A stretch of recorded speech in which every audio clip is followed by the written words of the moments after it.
Vamos para mais um cafezinho e vamos falar de microserviços de novo, mas dessa vez de comunicação. Vamos lá? Bom, eu já tenho um cafezinho que eu falo de... Deve ter alguns cafezinhos aí, eu não sei. Talvez. É um tema que eu gosto de falar, sabe por quê? Porque é o seguinte, né? Tem aquela velha máxima que pra quem só tem martelo, tudo é prego, né? E quando a gente fala de comunicação de microserviço, a gente acaba entrando nessa onda aí, né? Porque a gente acha que tipo, todo microserviço que comunica é HTTP e REST. E assim, tem diversas formas de comunicação. E você pode comunicar de diversos modos, né? Mas, assim, tipo, uma das coisas que a gente tem que pensar, né? É a gente saber todas. Assim, se você é desenvolvedor e você tá começando aí, beleza, cara. Aprenda HTTP, aprenda REST, começa a usar. Tem meu livro, né? Eu tenho um livro eu vou deixar o link aqui, né? De HTTP REST Roadmap Backend. Recomendo para quem está começando, né? Eu vou ensinar ali o que é REST, vou tocar ali no que é RPC, vou dizer realmente o que é RPC, porque muitas vezes as pessoas não sabem diferenciar o que é é o RPC ou o gRPC. Não é, tipo, não sabe diferenciar o que é RPC, então vou dizer ali o que é RPC, vou passar por cima ali do que é na época estava muito famoso lá o GraphQL, né? Que é uma forma de HTTP, ele no fundo ele acaba usando HTTP, né? É um RPC usando HTTP. E vou mostrar diversas coisas, né, no livro, né? Mas o que acontece não existe só HTTP, né? Inclusive, quando eu pensei no meu livro, né? Eu pensei, vou começar ali falando de HTTP, e depois eu vou mudar para mensagens, eu vou trabalhar o que é o RabbitMQ, o que é não sei o que é Kafka. Só que, cara, eu demorei tempo escrevendo, aconteceu uma série de problemas pessoais aí, tipo, quando minha esposa ficou grávida da segunda filha, ele teve que ter repouso absoluto, então, sabe quando aquelas horas do seu dia vão assim num estralar de dedos e você perde lá 1 ou 2 horas do seu dia que você tinha livre reservado para isso, né? E eu acabei deixando só mesmo o que seria o meu primeiro livro, porque eu ainda penso no futuro, só que muito diferente, né? Assim, no primeiro livro, nesse Roadmap Backend, eu olho muito para a questão da arquitetura em si, né? E o segundo que eu tô pensando, eu quero pensar no design, né? E é nesse ponto que eu quero falar hoje, assim, de tipo, existem outras formas de você comunicar além do HTTP, né? Todo mundo que me acompanha vê que eu falo de Kafka o tempo todo, né? Por quê? Porque eu trabalho com Kafka, né? Tipo, eu trabalho com Kafka. E a grande pergunta, assim, tipo, eu devo usar HTTP ou não, né? É que, assim, eu tava até lendo um livro, né?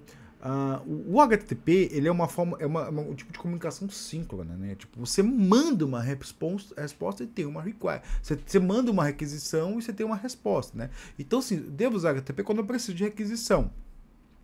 Quando eu não preciso de resposta, tipo, eu só quero enviar um dado, talvez seja que eu tenha que usar um outro tipo de protocolo. E aí abre assim, que tipo é esse? O que eu devo usar? Que middleware é esse, né? Tipo, qual que é o conceito de middleware? Né?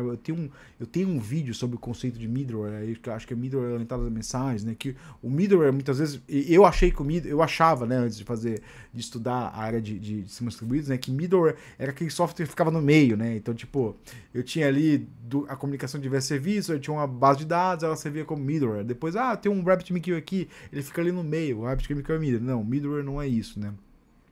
O middleware é um software que conecta diversos microserviços, criando uma camada de abstração entre eles. Então, por exemplo, o HTTP não é um middleware, não. Mas se eu crio uma biblioteca ali que gera o REST, desculpa, se eu crio uma biblioteca ali que gera um código, que gera ou que não gera código, mas eu tenho uma biblioteca ali que me comunica por um protocolo, que me conecta em outro serviço, e de um lado eu me conecto numa camada lá, e do outro conecto na mesma camada, e toda a abstração de baixo ela é abstraída, aí eu tenho middleware, né? Então middleware, mesmo que tenha armazenamento no meio. Por exemplo, o Kafka, ele é um middleware, né? Porque de um lado eu mando a mensagem, essa mensagem é armazenada num broker, e de um outro lado eu consumo aquela mensagem do broker, né? Então você tem um conceito aí de middleware, né? No caso, agora você sabe o conceito de middleware, né? Ou dá uma olhada no meu vídeo, middleware orientado à mensagem, é um vídeo um pouco antigo, mas eu acho que tem muita coisa ali interessante, né? Que eu falo exatamente de uma das coisas que eu pesquisei no começo do meu mestrado lá. Eu fiz um trabalho individual de 23 ainda, olha, faz 2 anos já, que eu falei especificamente de middleware. O trabalho está disponível, tá lá no link do vídeo, né? Mas a gente tem diversos middleware orientados à mensagem, a gente pode usar eles, né? E a grande questão, ela parte do design. Tipo, eu preciso, assim, quando eu vou me comunicar com o serviço, assim, eu preciso de uma resposta imediata, o que eu preciso? Eu preciso só garantia de entrega, né? Tipo, garantir que aquele serviço recebeu a mensagem, né? E aquele serviço vai garantir a estabilidade daquela mensagem, né? Então daí eu posso supor, né? E que os meus serviços eles vão ter uma interface, né? O conceito de interface é um conceito muito interessante, porque a gente vê que muito desenvolvedor não entende o conceito de interface, né? Ele quer saber como é a implementação, né? E aí, isso aqui que eu tô falando, isso que eu vou falar agora, pode ser tanto aplicável para orientação objeto, quanto para microserviço, né? Tipo, eu tenho que saber só a interface, eu não tenho que saber qual é o método de comunicação. Que é o método de armazenamento do dado, né? Então, por exemplo, se eu tenho uma classe ali, eu tô usando aquela classe, se eu tiver que saber um dos internos da classe, tá errado. Tá errado. Mesma coisa com o microserviço. Eu tenho aquela interface HTTP. Se eu tiver que saber como é que funciona dentro, como é que é armazenado no banco, tá errado. Tá errado. Tem algum problema aí, né? Então, é aí que entra a grande inteligência de desenvolver software, né? Você expõe uma interface e você diz para o seu usuário, confia nela. Confia nela. Se você precisar de alguma coisa que não está nela, ou ela não está bem especificada, e aí a gente pode rever ela, né? Sempre mantendo a backward compatibility. Isso se você não conhecer todos os usuários da interface, né? Porque em muitos casos você conhece. Tipo, não, quem usa interface é 2, 3 serviços lá, e eu posso conversar com eles e falar assim, botar tal funcionalidade deprecated lá, e depois de 4 meses eu vou remover ela. Você pode fazer isso. Plenamente, desde que todas as partes conversem, é plenamente capaz de fazer isso, né? Mas serviços eles têm interface, você pode comunicar com aquela interface. Aliás, tem uma coisa, um erro que eu já fiz também, né? Para quem nunca viu o microserviço, para quem não sabe como funciona, né? Existem padrões de microserviços, né? Para quem não viu, eu tenho um vídeo sobre Saga, onde eu olho pro paper do Saga e eu descrevo o Saga de acordo com o paper, né? Porque o que acontece muitas vezes, né? E aí já vou te dar uma coisa que acontece sempre na nossa indústria, e muitas vezes a gente queima coisas boas porque o vendedor fez errado, né? O vendedor fez cagada, né? Sempre acontece na nossa indústria que, tipo, olha, vai lá, alguém escreve um paper e fala assim, isso é muito legal. Isso que eu inventei é muito legal. Aí uma empresa vai lá, olha para aquele negócio assim, eu vou criar um produto nisso aqui. E a empresa cria um produto que pode até ser bom, né? Pode até ser bom, só que joga pro grupo joga pro marketing deles e fala assim, nossa, vamos vender isso aqui para todo mundo. E aí tenta vender para todo mundo, aquilo ali vira um grande problema, porque tipo, os caras ficam tentando aplicar aqui onde não deve ser aplicado, né? Então, por exemplo, eu falei do meu vídeo de sagas, né? Eu não conheço nenhum produto de sagas. Você pode implementar sagas, mas eu não conheço nenhum produto de sagas, né? Pode ser que exista aí, pode ser que existam produtos muito ruins. Isso aconteceu com um negócio que é deixa eu pensar aqui. Deu branco agora. Mas tinha um produto que eu lembro que se falava assim, tipo, a ideia do produto era legal, o que queimou foi a forma como ele foi vendido. E aí foi vendido de uma forma que todo mundo tinha que usar aquilo e não prestava, e tipo... E aí se queimou-se a ideia, né? Tipo, todo mundo fala da ideia, mas agora eu não lembro, bem interessante. Não sei se era o Soap, né? O Soap era bom, né? Quando começou o web, a ideia de web service, né? Era uma ideia mais voltada ao Soap, né? Que tem alguns defeitos. Eu trato isso no meu livro também, né? Eu vejo alguns defeitos no SOAP, principalmente no uso de requisições de retorno de informação, né?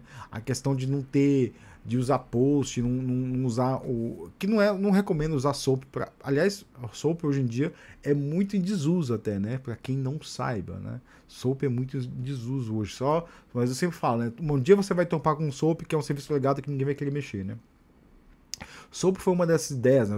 A ideia do SOAP do SOAP era que tivesse a descoberta de serviços, né? Então, você poderia chegar lá, eu tenho um endpoint lá, eu consumo aquele endpoint, eu sei tudo que aquele endpoint extrai dele. Detalhe que assim, o que o SOAP tentava prover, o HOS tenta prover também, né? O HOS, para quem não sabe, né, é uma forma de fazer REST. E aliás, o criador do REST, o Fielding, disse que é a forma máxima de fazer REST, a forma final de fazer REST, a forma que ele pensou, né?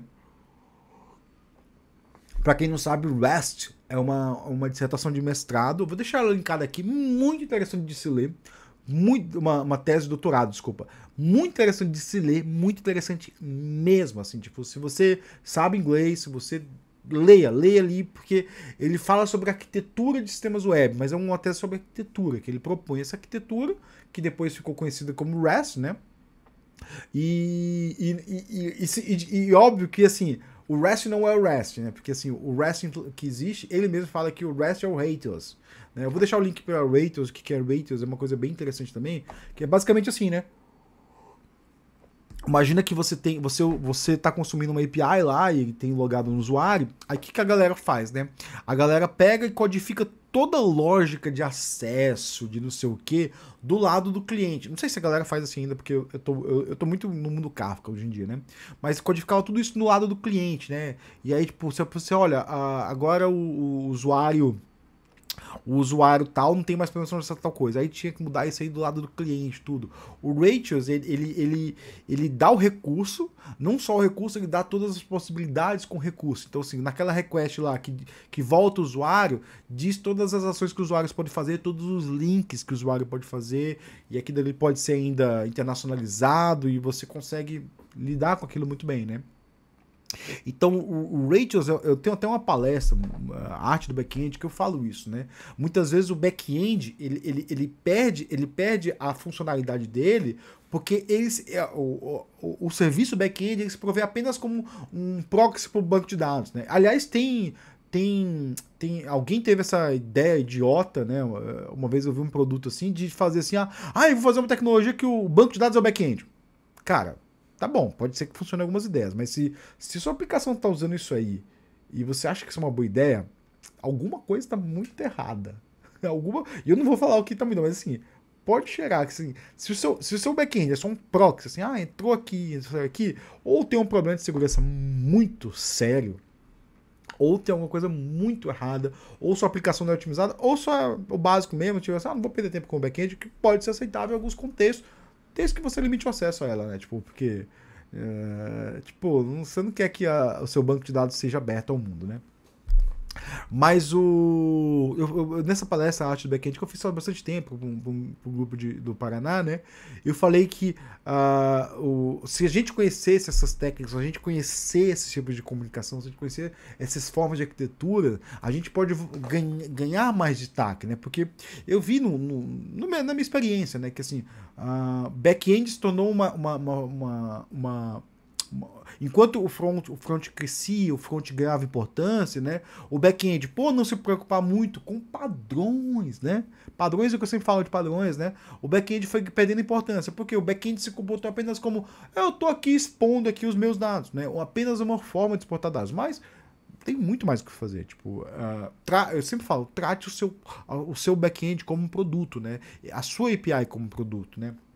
E aí eu posso até falar de OpenAPI depois. OpenAPI é um negócio bem interessante. Aliás, eu acho que eu ia falar de quando eu falei de Rails, eu queria falar de OpenAPI, mas tudo bem. Mas o que eu falei de Rails tá certo, né? Mas a minha intenção, pensando assim, no micro-roteiro que eu fiz, eu vou falar de OpenAPI, mas agora que eu toquei no OpenAPI, o OpenAPI é uma coisa muito interessante. Então eu falei de um monte de coisa aí, deu 15 minutos. Eu acho que assim, dá uma olhada na minha palestra lá, vou deixar o link para ela aqui, da arte do back-end. É de um outro canal, não é do meu, né? Mas é uma palestra bem interessante. Eu posso, no momento, falar dela de novo, né? Rever ela, né? Porque mudou muita coisa. E se você é back-end, tente ser mais criativo nas soluções que você propõe, né? Tipo, fala assim, tipo, não, vamos fazer uma API aqui, vamos fazer o Ratios, vamos implementar Ratios. Conhece o que é o Ratios, vê que implementa aí no... acho que o Spring tem solução, o Quarkus não tinha, eu até pensei em implementar uma, mas eu pensei, cara, eu não tenho tempo pra essas coisas, eu vou ficar perdendo tempo com isso, né? Então é isso aí, pessoal, valeu, boa tarde pra vocês e obrigado aí por estar aqui. E joga esse link em algum canal ou alguma coisa. Compartilha o link, ajuda o canal a crescer. Valeu, boa tarde pra vocês.